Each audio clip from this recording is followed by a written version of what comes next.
Welcome to Trade Talk Thursday, Episode 2 for August 12th to August 19th, 2021. For those of you new to this series, we will be breaking down the biggest trade rumors of the week and moves that we might potentially see happen in the next 7 days or so. And for those of you who are wondering why the video format has changed from NHL highlights and images that directly relate to the topics that we're talking about to NHL 21 game plan highlights as a background, well, it's because YouTube decided to incorrectly claim my last Trade Talk Thursday episode, which got over 700 views, which would have been great to monetize, but, thank you, YouTube. Now, quick disclaimer, all of these topics are simply for educational purposes. These are all rumors, so they are possible, but very well could not happen too. But anyways, let's get into this. Vladimir Tarasenko to be traded to the Carolina Hurricanes?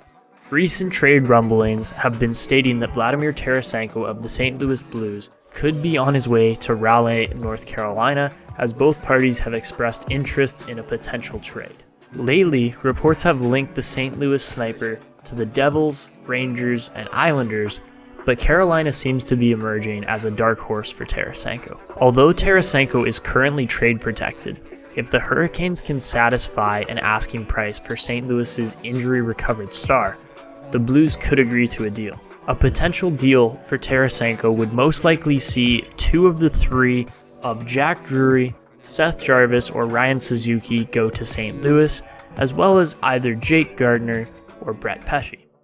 But also don't count out Andrei Svechnikov from this deal either, as the 21-year-old second overall pick from 2018 still sits as an unrestricted free agent and could be looking for an extension around the $8 million a year mark. Carolina currently sits with $12.3 million in cap space, so bringing in Tarasenko for $7.5 million a year seems quite doable as long as the Canes can come up with a cheaper term contract for Andrei Svechnikov. Carolina will want to add some more experienced secondary scoring options, as they were most recently beaten in 5 games by the back-to-back Cup-defending Tampa Bay Lightning in the playoffs.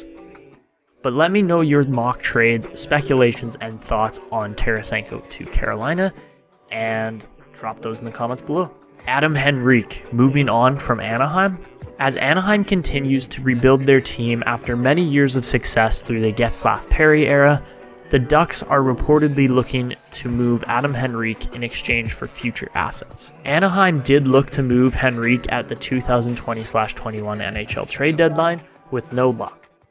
But as the offseason rolls on, it is becoming clearer that a select few teams would like to add Henrique as a second-line scoring option to contend for the playoffs and potentially a Stanley Cup. Adam Henrique has 3 years left on his $5.825 million a year deal with Anaheim, and if moved, he is most likely going to be sent to either the Seattle Kraken or the Dallas Stars. The Ducks may struggle to move their 31-year-old centerman unless they retain some salary, as Dallas is already over the projected cap and Seattle only has $9 million left, with multiple unrestricted free agents and restricted free agents projected for the end of next season. But if some of Henrique's salary is retained, his value increases significantly enough that Anaheim could get a return of a prospect and a pick instead of just one higher end pick and one lower end pick for their veteran. So do you think Adam Henrique will be moved this offseason? If so, where? And will salary be retained? Let me know your thoughts in the comments below. Next up, we have San Jose trade speculation post Evander Kane fiasco. For those of you who aren't aware how bad the Evander Kane situation already is, let me recap it for you quickly. About 3 months ago now, Evander Kane filed for bankruptcy. For an NHLer who is still playing in the NHL, this is a very strange situation, and everybody found it odd.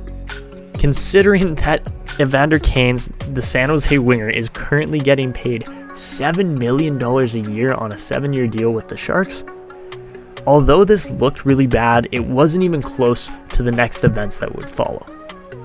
About 2 weeks ago, Evander Kane's wife made statements accusing her husband of betting and gambling on his own NHL games. If these statements are proven true, Kane would at very least be suspended, if not banned from playing in the NHL altogether. Over the past week, a few more statements from Sharks players' agents have been released to sports media stating, several key San Jose Sharks players told Team Brass after last season that if Evander Kane was going to remain, they didn't want to be a part of the team moving forward. There was a general frustration among the team that Kane could get away with whatever he wanted to, with no repercussions, sources told The Athletic. And that was from Kevin Kurz. So although this didn't used to be the case with the older vets on San Jose like Joe Thornton and Joe Pavelski, these guys are now on different teams, and it seems like Evander Kane was kind of just running wild with whatever he wanted to do this past season. Another comment from Kevin Kurz here said, guys were going into Doug's office all year long, according to one source, saying Kane had to go. All Doug would say is, all teams have locker room issues, which just isn't true with any teams that win. So not to throw names out there to create trade rumors and talks, but the San Jose Sharks do have some pretty key players on their roster, even if their team couldn't put it together last season. Guys like Erik Karlsson, Logan Couture, Brett Burns, Timo Meier, and Tomas Hertl are all big names. And if any of these players do get traded to the right team, Blockbuster moves from a potential San Jose Sharks implosion rebuild could swing the tides of cup contending teams in the future. So keep an eye on the San Jose Sharks media for the rest of the offseason to see if this situation can get even worse. But again, let me know what you think is going on in San Jose, what your reaction is to it, and again, drop your opinions in the comments. The Edmonton Oilers to add players through PTOs? The Oilers are still looking for another right-handed defenseman for their top 4 to 6, and since the first 2 days of free agency, the right-hand defenseman market has thinned out significantly. Edmonton did also trade Ethan Bear, a 24-year-old right-hand shot defenseman, in exchange for power forward Warren Foegele. Although I do agree with this move, it has left Edmonton's right defensive side a little more limited. Kurt Levens of the Edmonton Journal wrote, one need is a veteran number 4 right-hand shot defenseman at a league minimum contract. A guy who can play in the AHL but is also capable of NHL time on ice. Names to perhaps keep in mind are Michael Stone, who's 6'3", 210 pounds from the Winnipeg Jets, or 30-year-old Sami Vatanen, who might not come in for $750,000, but has come up as a name in the past. So both Stone and Vatanen are interesting players, as the Oilers can very much use some additional depth on the right-hand side. But if Edmonton could even manage to bring in Vatanen around the $2 to $3 million a year mark, he could prove as a useful top 6 piece.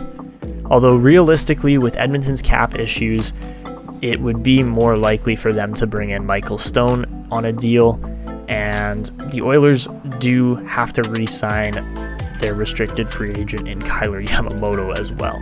So let me know if or how you think the Oilers could pull off deals or contract negotiations for players like Stone or Vatanen, or are we just going to wait until the end of the offseason to see these guys get offered PTOs? Let me know in the comments below.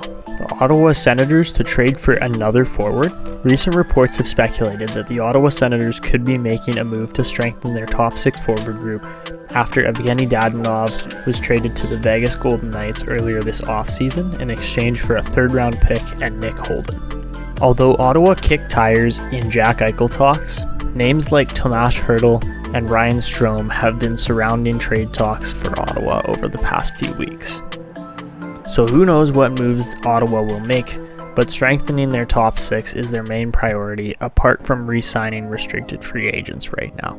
Let me know who you think the Ottawa Senators will trade for in the upcoming weeks in the comments below. And of course, if you did enjoy this video, feel free to drop a like, subscribe to the channel, and hit the notification bell, especially if you made it to the end of the video. And until next time.